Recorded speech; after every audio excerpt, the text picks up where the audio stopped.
Okay guys, just a quick video today of our headlock techniques from P3 in the syllabus. We have 4 problems. We have our side headlock. So our side headlock here, we have our air choke, our blood choke, and we have our guillotine headlock this way here. So we look at these 4 problems. Now our headlocks are 2 problems. One is they're a dangerous grab, so they can be a choke, there can be a choking element to them, and there can also be a neck crank. So our neck being cranked in different directions. So first we'll start off with the problem of the side headlock, but because this is an attack coming from the side here, it can be prevented. Because I can see him early, I can prevent it. So of course I have normal preventions from like our P1 with the timeline of the front choke, using my voice. From a longer range I can kick, from a closer range I can use my hand attacks. Then I'll look at now more specific to the side headlock. So as he's coming in here, are 360. So exactly the same from P1. So you want simultaneous defending the headlocking arm and simultaneous counter. When we go to a closer range, as I feel the pressure, turn my chin to my shoulder in case the headlock does get locked in to limit the choking effect, and I'm just ducking under and coming back up more strikes, or we can push away.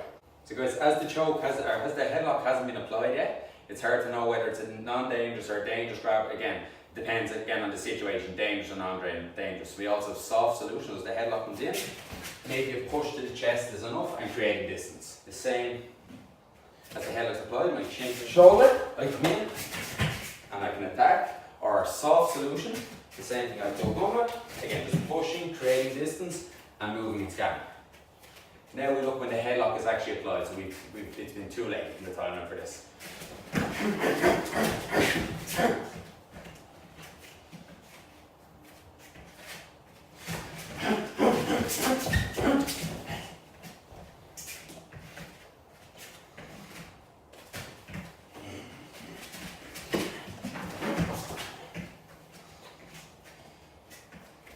Now, as I feel the headlock coming on, straight away I start my technique. So what happens first, my chin to the shoulder, a step to stabilise myself, and my 2 hands working, one hand to the groin, other hand going between our heads, with my fingers in the attacker's eyes. Now, to help him stand up, my fingers are pressing into his eyes, and this hand is active. It's pushing back. From the hip to the groin, I'm hooking to the head, 1, 2. So the hook is this way, but my body leaning forward, it's a hook up. So it's not a hammer, it's a hook. As you go, just one more time. 1, 2, 3. Now a common mistake sometimes you see during this technique is pausing here, then go. We want the technique to be a continuous flow, so we want it to go 1, 2, 3. So from the start of the technique to the end, it's just continuous flow. No start-stopping action.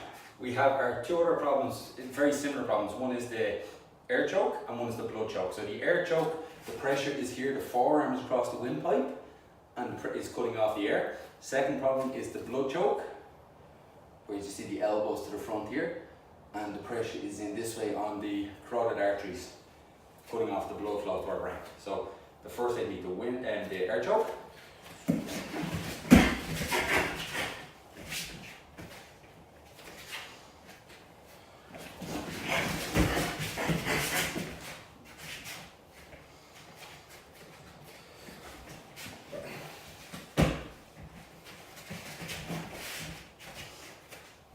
Now with this technique, as soon as I become aware of his arm over my shoulder, I start the technique. I turn my chin to my shoulder and I send my 2 hands back. These hands are going back towards his face.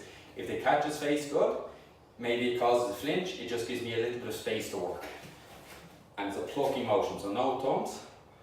And again, it's a continuous motion. It's not 1, 2, it's one motion here. So it comes in, chin is to the chest.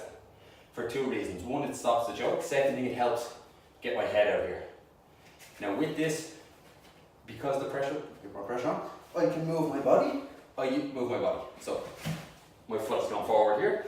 I pivot on this foot, stepping my foot beside the attacker's feet here, which helps line up the knee to the right. So one more time. 1, 2, knee, and moving around the attacker with more attacks. Our second problem is the blood choke.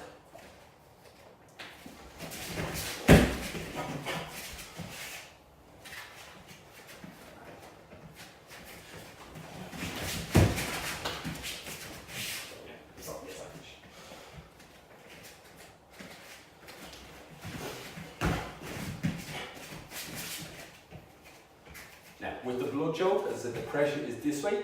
So this time the opening, the first time the opening of the elbow is this way, so we could pluck down. This time the opening is this way here, so we need to pluck out a little bit wider.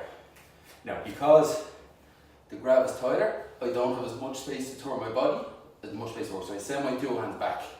This hand can reach further, so I go towards the hands with this. My elbow out, the second hand goes to the front to help relieve some of the pressure. I tuck down, and when I have enough space, I just do what I done in the previous technique. My two hands join, chin to shoulder.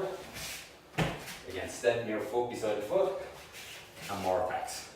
Our last problem we have in the P2 or the P3 headlocks is the guillotine. So this one in particular, we have the problem of a choke, but also the problem of a neck crank. So if I catch here, this can be the choke, but also I can be pressing my hips forward, lifting my arms, and putting pressure on the back of the neck here.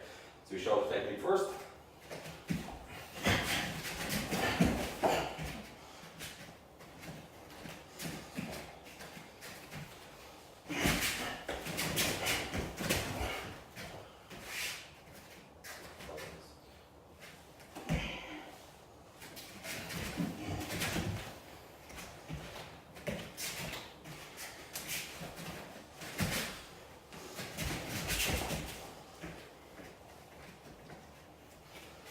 Now, very similar to the previous technique, we're going to use a pluck. When the head, as soon as the headlock is applied, I turn my chin towards the chest. My far hand, so far away from the attacker, is plucking.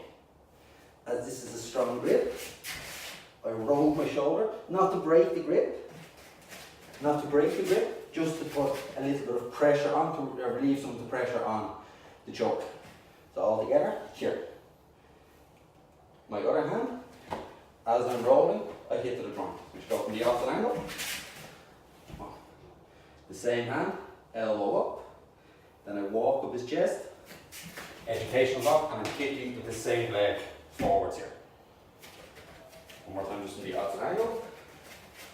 So pluck, chin towards the attacker, rolling the shoulder in their hands, hit to the groin, elbow, educational lock, kick with the same leg, and moving and scan. So guys, as we can see, when the choke is here, with a combination of the pluck, my chin turning in towards my shoulder, and using my own shoulder to put pressure on the attacker's hands, I'm turning a dangerous grab into a non-dangerous grab by relieving the pressure. I can now talk, so I can fight from here. The last point, just on the elbow. Our elbow is not an upward elbow. As you see, it doesn't go too high. What I'm doing is 1, 2. So it's hitting and just swinging back like this. From this position, 1, 2. 1, 2. My fingers walk up his chest, and the educational block before I kick. So these are the headlocks from P3 in the syllabus. You see the first one we have timeline, but the air and the blood choke timeline maybe not so applicable because their attacker's coming from behind. The guillotine, it will be our normal timeline. Okay, as the attacker's coming from the front, so like our P1 front choke timeline. So spend some time, look at the video, train the techniques, and we'll see you at class.